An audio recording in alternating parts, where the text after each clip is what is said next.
ओम सर्वस्वरूपे सर्वेशे सर्वशक्ति समन्विते भयभस्त्राहिनो देवी दुर्गे देवी नमोस्तुते।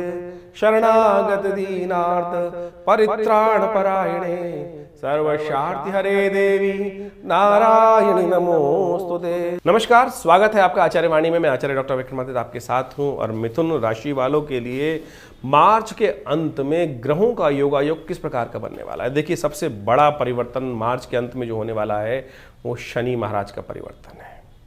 और मिथुन राशि वालों को समझ लेना चाहिए, ये परिवर्तन विशेष तौर पर उनके लिए बहुत महत्वपूर्ण रहने वाला है, बहुत अत्यधिक महत्वपूर्ण रहने वाला है।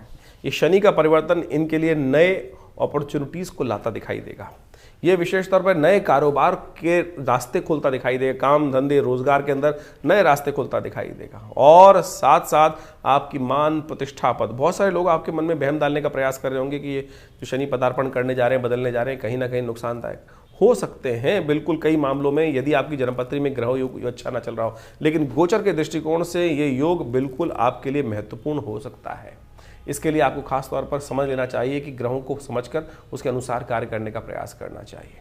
यानी ओवरऑल ये शनि का सबसे महत्वपूर्ण परिवर्तन है। शनि उदय भी हो रहे हैं इसी मार्च के अंतकाल में, और साथ साथ शनि महाराज राशि परिवर्तन करने का योग भी बना रहे हैं। तो इन सब के अनुसार से जो ग्रहों का योगायोग आपके लिए बना हुआ है वो बहुत विशेष बना हुआ है। लेकिन फिर भी ध्यान रखना, अभी भी बृहस्पति इत्यादि, राहु इत्यादि का जो योग बन रहा है वो सबका सब परिवर्तन की तरफ बहुत जल्दी जाने वाला है। और इस परिवर्तन का प्रभाव आपके लिए अच्छा हो सकता है। लेकिन ध्यान रखना कि इस समय आपका पुरुषार्थ ही सब काम करके दिखाएगा, लेकिन थोड़े से आप अकेले पड़ते दिखाई दे रहे हैं। वो कारण रहेगा कि थोड़ी अत्यधिक मैं रहेगी। यानी कोशिश ये करें सबको साथ लेके चलने का प्रयास करें, तब आपके लिए बहुत अच्छा हो सकता है। चंद्रमा बहुत जल्दी जल्दी परिवर्तन की तरफ जाएंगे।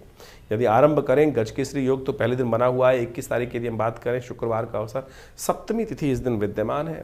और आपकी राशि के दृष्टिकोण से चंद्रमा छठे भाव में विद्यमान है। और छठे भाव में चंद्रमा रहते हुए बृहस्पति के सम्मुख तो हैं, लाभ तो दिखाई दे रहे हैं, लेकिन कहीं ना कहीं स्वास्थ्य का विशेष तौर पर ध्यान रखने की ज़रूरत है। देखिए, ग्रह मौसम परिवर्तन की तरफ जा रहा है, ऐसे में स्वास्थ्य के मामले में थोड़ी समस्याएं उत्पन्न करते दिखाई दे रहे हैं। मन की थोड़ी सी चिंताएं आपको ज़्यादा ग्रसित कर सकती हैं, तो थोड़ा सा ध्यान रखिएगा।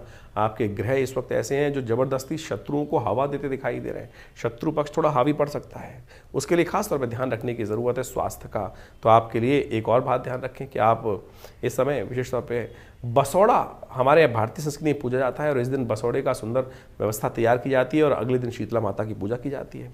तो उसके अनुसार से आप पूजन करते हुए कार्य करेंगे तो बहुत अच्छा योग बनेगा आपके लिए। शुक्रवार का अवसर है, ऐसे में गौ पूजन करें, गौ सेवा करने का प्रयास कीजिए, बहुत अच्छा रहेगा आपके लिए। स्वास्थ्य का थोड़ा ध्यान रखें, महामृत्युंजय मंत्र का जप करना भी अच्छा है आपके लिए। 22 तारीख शनिवार का अवसर है और अष्टमी तिथि इस दिन विद्यमान है। शीतला माता का पूजन भारतीय संस्कृति में करने का नियम कहा जाता है। और कहा जाता है शीतला माता का पूजन जो है बहुत प्राकृतिक तौर पर बहुत विशेष है। हमारे यहाँ पुरानी प्राचीन परंपरा में उत्तर भारत में व्यवस्था थी कि इस दिन चूल्हा नहीं जलता था।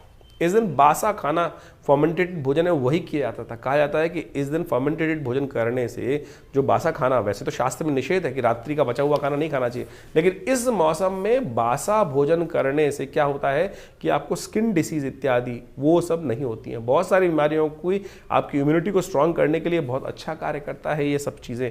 तो इसको ध्यान रखते हुए कार्य करेंगे तो बहुत अच्छा रहेगा। ग्रह नक्षत्र परिवर्तन की तरफ जा रहे हैं और सुबह 11:45 पर जो ग्रह योग बनते दिखाई दे रहे हैं वो आपके लिए अच्छा रहेगा। और सूर्योदय से पहले ही ग्रह योग परिवर्तन की तरफ चले जाएंगे आपके लिए, और ये आपके अंदर मनोविश्वास में एक नया विश्वास उत्पन्न करते दिखाई देंगे। माँ भगवती का सुंदर पूजन करें, शीतला माता का पूजन करें, देखिए उससे, और माता पिता का सुंदर आशीर्वाद लेने का प्रयास करें।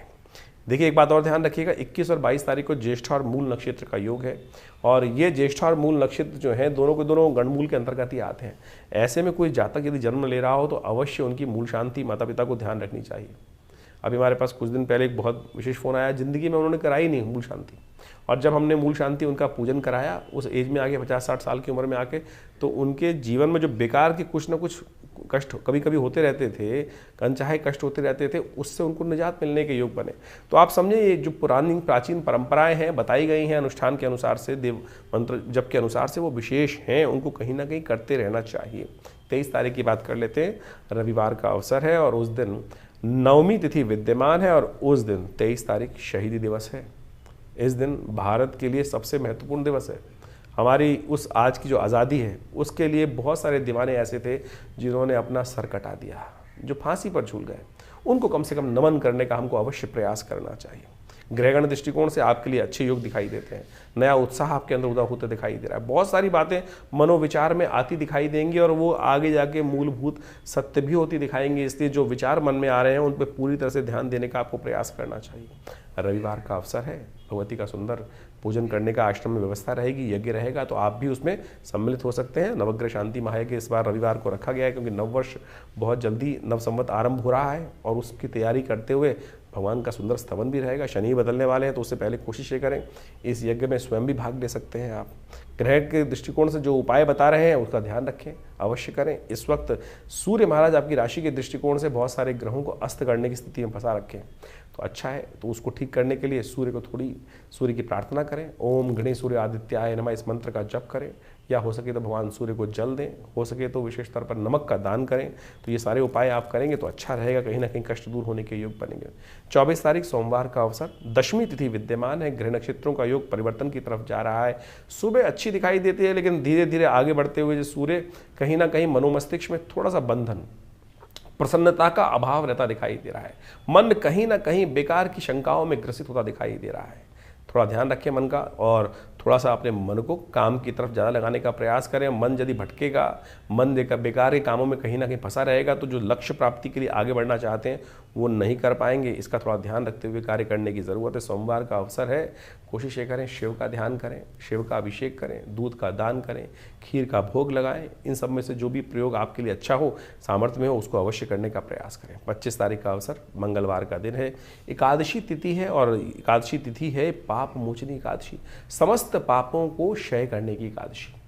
देखिए भारतीय संस्कृति में कहा जाता है, सनातन पद्धति में कोई और व्रत रखो ना रखो, कम से कम ये एकादशी का व्रत तो अवश्य रखने का प्रयास करना चाहिए। और जितने भी वैष्णव हैं, भगवान का पूजन करते हैं, गुरु मंत्र से दीक्षित हैं, उन सबको तो अवश्य भगवान का सुंदर स्तवन करते हुए इस मशीन को भी आराम देने का प्रयास करना चाहिए। नहीं तो दिन भर जिस प्रकार की व्यवस्था करते हैं, हमने बहुत सारे, हम तो हॉस्पिटल चलाते हैं दिल्ली में, बहुत सारे लोगों को ऐसा रहता है कि भैया मैं शुगर है, मेरे को ये है, बहुत सारी बीमारी है और यदि व्रत रखूंगा तो कहीं ना कहीं स्वास्थ्य में नेगेटिव प्रभाव हो जाए। कोई नेगेटिव प्रभाव नहीं होता। भगवान का नाम का सहारा लें, अपने डॉक्टर से कंसल्ट करके सही से उस चीज़ को समझ लेंगे तो बहुत अच्छा होगा। इस दिन एक महत्वपूर्ण परिवर्तन का योग बन रहा है। इस दिन शुक्र जो हैं, जो आपकी राशि के दृष्टिकोण से उच्च के होकर योग बना रहे थे, कुछ दिन पहले अस्त भी हो गए थे, वो होने जा रहे हैं उदय। और ये उदय होते ही आपके लिए जिन चीज़ों में 5-6 दिनों से थोड़े से संकट चल रहे थे, कहीं ना कहीं बनती बात रुक रही थी, उसमें सफलता प्राप्ति का योग बनता दिखाई देगा। युक्ति जो आपके दिमाग में नहीं आ रही थी, शुक्र के उदय होते ही वो रास्ता आपके मनोमस्तिष्क में क्लियर होता दिखाई देगा। तो अच्छा योग है, आपके लिए बहुत अच्छे रास्ते बनते दिखाई दे रहे हैं। उसका लाभ लें, हनुमान जी का सुंदर ध्यान करें। हनुमान जी कृपा से आपको सही रास्ता पुरुषार्थ के साथ मिल भी जाएगा। ऐसे योग बनते दिखाई दे रहे हैं। 27 तारीख बृहस्पतिवार का अवसर, त्रयोदशी तिथि उदया तिथि के रूप में विद्यमान है। उससे पहले 26 तारीख की बात कर लेते हैं। 26 तारीख बुधवार का अवसर है, द्वादशी तिथि है इस दिन और ग्रह नक्षत्रों के दृष्टिकोण से जो योग है वो परिवर्तन की तरफ जा रहा है। भाग्य में जाते हुए चंद्रमा इस वक्त शनि के साथ विराजमान हो जाएंगे और शनि और चंद्रमा की युति हमेशा कहा जाता है मन को एकाग्र करती है। बहुत सारे लोग इसको विषयोग बना देते हैं, लेकिन हमारा दिखाई देता है कि जितने भी आध्यात्मिक बड़े बड़े लोग रहे उन सब के जीवन में शनि और चंद्रमा की युति रही। यानी अध्यात्म के क्षेत्र में, धर्म के क्षेत्र में धर्म भाव में बैठे हुए चंद्रमा और धर्म भाव में बैठे हुए आपके लिए जो शनि है, उन दोनों की युति जो है कहीं खराब नहीं है, बहुत अच्छी युति है। उससे कहीं ना कहीं आपके लिए बढ़िया ही रहेगा। सरलता मन में आती दिखाई दे रही है और सत्य पर दृढ़ भाव से रुकते भी दिखाई दे रहे हो आप, तो ऐसा धर्म की तरफ इच्छा जागती दिखाई देगी आपकी राशि के दृष्टिकोण से। ऐसे में वैष्णवों के लिए विशेष तौर पर, आमतौर पर वैष्णव जो होते हैं स्मार्तों के अलग बनाते हैं एकादशी। वैष्णव मत के अनुसार से कहा जाता है द्वादशी युक्त एकादशी होनी चाहिए, तो वो योग है। तो वैष्णवों के लिए कई पंचांगों ने इस दिन वैष्णव एकादशियों के पापमोचनी एकादशी का योग लिखा है। तो उस दिन विशेष तौर पर ओम नमो नारायण इस मंत्र का जप करें, भगवान विष्णु का सुंदर पूजन करें, उनका चरणामृत ग्रहण करें। कहा जाता है कि भगवान का चरणामृत जो है समस्त कष्टों से निवृत्ति देता है, यही सबसे बढ़िया उपाय है। इस दिन भगवान कृष्ण का विशेष पूजन करें, माखन मिश्री का उनका भोग लगाएं। बुधवार का अवसर है, बहुत कल्याणकारी योग बनेगा। 27 तारीख बृहस्पतिवार का अवसर और त्रयोदशी तिथि है और साथ साथ गुरु प्रदोष का योग बन रहा है। यदि कोई बच्चा पढ़ाई में कहीं ना कहीं थोड़ा कष्ट में चल रहा है तो कहा जाता है कि इस योग में विशेष तौर पर भगवान शंकर का कुशोदक के द्वारा अभिषेक करना चाहिए।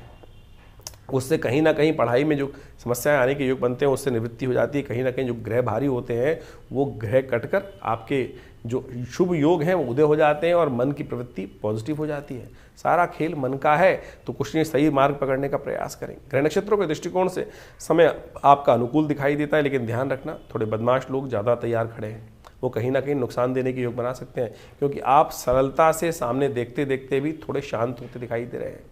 और बहुत सारी चीज़ें जो व्यक्ति सरल हो जाता है तो सामने वाले कुछ नाजायज़ फ़ायदा उठाने का प्रयास करते हैं। लेकिन अच्छा ये है कि शुक्र उदय हो चुके हैं, तो शुक्र उदय होने के कारण से आपको सही समय पर वो बात पता चल सकती है और बहुत सारी चीज़ों में होने वाले नुकसान से आप बचा सकते हैं। बहुत सारे अच्छे सहयोगी आपको मिलते दिखाई देंगे। ग्रह नक्षत्र इस प्रकार का बनता दिखाई दे रहा है, तो शाम के समय अवश्य ध्यान रखिएगा।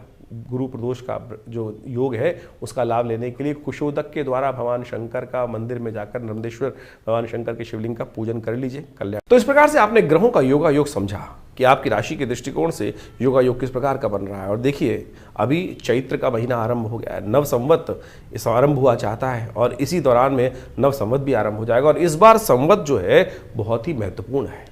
इस बार नव संवत जो शुरू हो रहा है, सिद्धार्थ नाम का संवत आरंभ हो रहा है और सिद्धार्थ यशस्वी संवत माना जाता है, समृद्धिदायक संवत माना जाता है। और इस बार संवत के जो राजा हैं, संवत 2082 जो शुरू होने जाता है विक्रमी संवत, उसके राजा रवि हैं, सूर्य हैं और मंत्री पद भी इस बार सूर्य के पास ही विद्यमान है।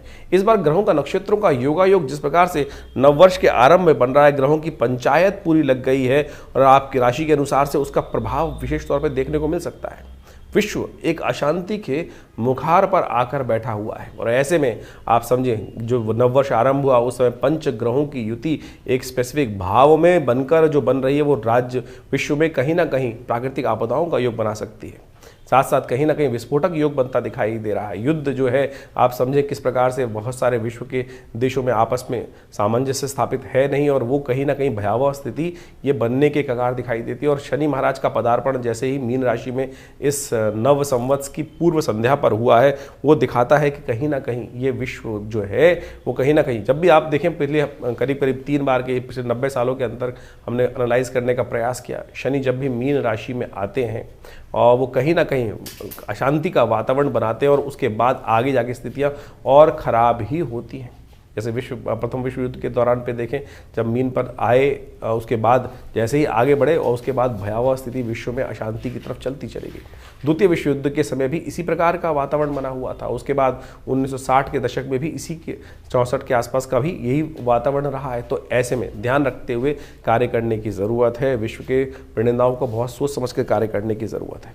इस बार एक और विशेष तौर पर ग्रहों का योगा योग बन रहा है, जो नव संवत के साथ साथ इस बार नवरात्र आरंभ हो रहे हैं। भगवती का जो पदार्पण हो रहा है, वो पदार्पण जो हो रहा है वो तो हाथी पर हो रहा है, लेकिन भगवती का जो गमन हो रहा है यानी प्रस्थान जो हो रहा है वो महिष पर होता दिखाई दे रहा है। वो अशांति कारक है, कहीं ना कहीं रोग कारक दिखाई देता है, कहीं ना कहीं शोक कारक दिखाई देता है, अनिष्टकारी योग बनता दिखाई दे रहा है। तो ऐसे में सुंदर रूप से यथाउचित भाव से भगवती का सुंदर स्तवन कीजिएगा, प्रार्थना कीजिएगा कि माँ भगवती जब आई हैं समृद्धि दानक हाथी में सवार होकर आई हैं तो हमारे जीवन में कल्याण का मार्ग प्रशस्त हो। माँ भगवती को सुंदर प्रसन्न करने का प्रयास करें। कन्या पूजन यथाउचित भाव से करने का प्रयास करें। जैसा कि नवरात्र का सुंदर योग है, उसमें विशेष तौर पर समस्त अनिष्टों को दूर करने के लिए हमारी संस्कृति बताती है कि हम प्रार्थना करके माँ भगवती को प्रसन्न कर कर अपने जीवन के कष्टों को दूर करने का योग बना ही लेते हैं। तो इसी प्रकार से जैसा हमने आपको समझाने का प्रयास किया है, आपकी राशि के दृष्टिकोण से जो योगा योग है वो भी आपको समझते हुए कार्य करने का प्रयास करना चाहिए। देखिए, ग्रहों का योगा योग हर व्यक्ति के जीवन में अलग अलग प्रभाव डालता है। किसी के जीवन में सुख समृद्धि के योग बनते हैं, किसी के जीवन में असमृद्धि के योग बन जाते हैं। सारा डिपेंड करता है आपके कर्म के अनुसार से। समस्त जीवन में यदि अनिष्ट योग बने भी हों तब भी यदि हमारे शुभ कर्म हैं तो कहीं ना कहीं हमको बचा के निकाल देंगे। और लोगों के मन में ये भाव रहता है कि शुभ कर्म किए कैसे जाते हैं। जो शुभ कर्म है वो वास्तविक तौर पे आपकी मानसिकता पे व्यक्त करते हैं। आप शुभ कर्म प्रत्यक्ष रूप से कर रहे हैं लेकिन मन आपका वहां नहीं है, तब कोई फायदा नहीं है। मनेव बंधन कारण मोक्ष शास्त्र कहा जाता है। हम भगवान का स्तवन कर रहे हैं, भगवती का स्तवन कर रहे हैं, रुद्राभिषेक कर रहे हैं, पूजन कर रहे हैं, लेकिन मन कहीं ना कहीं संसार में लिप्त है, उस परमात्मा की तरफ मन है ही नहीं, तो उस कर्म का फायदा ही क्या। केवल जो बाह्य तौर पे कर्म किया जा रहा है उसका ही प्रभाव प्राप्त होगा। लेकिन कोई व्यक्ति बाहर बैठा है और जो भाग्य से कहीं ना कहीं उसके शुभ योग बन नहीं रहे हैं, लेकिन मन से कहीं ना कहीं पवित्रता है तो वो ज़्यादा लाभ देगा। तो इसलिए मन की पवित्रता को विशेष तौर पर मन की संलिप्तता का ध्यान रखते हुए कार्य करने का प्रयास करना चाहिए, और वही आपके जीवन में दुष्कर्मों से बचाकर शुभ कर्म की तरफ प्रेरित कर देता है, पुण्य जगा देता है। पुण्य और पाप की जो व्याख्या है वो बहुत विशेष तौर पर समझने की आवश्यकता है। शास्त्र में इसको अनेक प्रकार समझाने का प्रयास किया गया है। शास्त्र में उपनिषद में एक कथा आती है, वो आपको समझनी चाहिए। एक कथा उपनिषद में बड़ी विचित्र प्रकार से बताई गई है। एक महात्मा थे, यज्ञ करते थे, पूजन पाठ बहुत बढ़िया करते थे और लोगों को प्रेरित करते थे। उन्हीं के आश्रम के बाहर एक कसाई दुकान चलाता था जिसमें जीव हत्या करता था, मांस बेचता था। संयोग से दोनों की मृत्यु एक ही समय पर हुई, और कहा जाता है कि जब दोनों की मृत्यु एक समय पर हुई तो धर्मराज के समक्ष जब उपस्थित किया गया तो संत ने, क्योंकि यज्ञ इत्यादि किए थे, पुण्य किए थे, तो उनको अच्छा जो सम्मान हो सकता है, सम्मानित पद हो सकता है, ऊर्ध्व लोक होते हैं, वो प्राप्त हुए। लेकिन संत थोड़ी देर रुक गए, क्योंकि उन्होंने पीछे देखा कि वो कसाई भी उनके साथ लाइन में लगा हुआ है, क्योंकि मृत्यु देवयोग से एक साथ ही हुई थी। तो जब कसाई का नंबर आया तो कसाई को विशेष तौर पर वही लोक प्राप्त हुए जो महात्मा को प्राप्त हुए। महात्मा वहाँ चीख पड़े। उपनिषद की कथा विशेष तौर पर ये बात करती है। तो जब चित्रगुप्त से पूछा गया कि संत ने कहा कि भाई यहाँ भी वो स्थिति है क्या कि जो लोग काम सही नहीं कर रहे हैं उनको भी विशेष तौर पर गलत कार्य करते हैं, अशुभ जीव हत्या करते हैं, उनको भी ऊर्ध्व लोक प्राप्त होते हैं। तो चित्रगुप्त ने उनका लेखा जोखा देख के बताया कि महाराज, इस जीव की जो स्थिति थी जीव आत्मा की, वो ऐसी थी कि काम तो वो कसाई का करता था लेकिन मन से पूरा सरल था, क्योंकि यही भाव रहता था कि महात्मा इतने सुंदर कार्य करते हैं और मुझको, क्योंकि मुझे कुछ आता नहीं है, परिवार का जीवन यापन करने के लिए कसाई का काम मिल गया है, तो कब मेरे भाग्य जागेंगे और मैं भी महात्मा की तरह पुण्य कार्य करूंगा, यज्ञ करूंगा। मनेव बंधन कारण मोक्ष। और इसी मन के द्वारा किए गए शुभ कर्म के कारण से उसको वही लोग प्राप्त हुए जो यज्ञ इत्यादि पुण्य इत्यादि करने से उन महात्मा जी को प्राप्त हुए थे। कहने का सरल अर्थ यह है कि मन से सरल रहिए। पता नहीं संसार में कब हमारे द्वारा कौन सा कर्म हो जाता है, जो प्रत्यक्ष कर्म है कौन सा हो जाता है, लेकिन मन से वास्तविक तौर पर अगर निवृत्त रहोगे उस दुष्कर्म से भी, तब भी आप अपने उस परलोक को सुधार सकते हो। तो लोक परलोक दोनों सुधारने का हमको प्रयास करना चाहिए। तो यही अध्यात्म का अर्थ है, और यही इस ज्योतिष के दृष्टिकोण से बहुत सारे लोग ज्योतिष को अध्यात्म से अलग कर देते हैं। अरे ज्योतिष अध्यात्म से अलग हो ही नहीं सकता है। कुछ तथाकथित लोग ज्योतिष को अध्यात्म के साथ जोड़ेंगे, समझेंगे, तभी आपको वास्तविक जीवन का सत्य प्राप्त होगा। तो ये जो हमने आपके समक्ष कथा रखी है, इसको सही से समझते हुए कार्य करने का प्रयास करें। और हमारा जो ये चैनल है आपके साथ हमेशा ही रहता है। आपके मन में भी बहुत सारे प्रश्न चल रहे होंगे, चिंता ना करें, उन प्रश्नों का निवारण करने के लिए हमने ये चैनल आपके साथ रखा ही हुआ है। तो आप अपने मन के प्रश्नों को हमें व्हाट्सएप के माध्यम से भेज सकते हैं। और हम तो एक और कार्य आरंभ कर दिया है हम लोगों ने। महीने के पहले रविवार के दिन सुबह 8 बजे से लेकर करीब 10 साढ़े 10 बजे तक आश्रम में एक विशेष तौर पर समागम का कार्यक्रम रखा गया है। उसमें यज्ञ में भाग भी ले सकते हैं और विवेकानंद योगाश्रम दिल्ली में आकर अपने प्रश्नों का समाधान भी जान सकते हैं। तो आप विवेकानंद योगाश्रम में सादर आमंत्रित हैं। हर रविवार को, पहले रविवार को विशेष तौर पर समागम का सुंदर व्यवस्था है, कोई शुल्क नहीं लिया जाता है। आप आए, अपने प्रश्न का निवारण सीधा हमसे कर सकते हैं और उस माँ भगवती का दर्शन भी कर सकते हैं, शुद्ध यज्ञ में भाग भी ले सकते हैं, कीर्तन में भाग ले सकते हैं। और अपने प्रश्नों का निवारण करने के लिए रविवार के दिन सुबह 8 बजे से लेकर साढ़े 10 बजे तक दिल्ली में विवेकानंद योगाश्रम में आप पधार कर अपने प्रश्नों का समाधान भी जान सकते हैं। और वैसे व्हाट्सएप के माध्यम से तो आप हमारे साथ जुड़े रहते हैं। तो चैनल पर भी हम समय समय पर लगातार अनेक समय पर अनेक ग्रहों योगों के साथ साथ विभिन्न जो उत्सव आते हैं उन सब के बारे में आपको जानकारी देते ही रहते हैं। तो जुड़े रहे हमारे इस आचार्य वाणी चैनल से और आपका जीवन में कल्याण होने का योग बनता रहे। धन्यवाद, नमस्कार।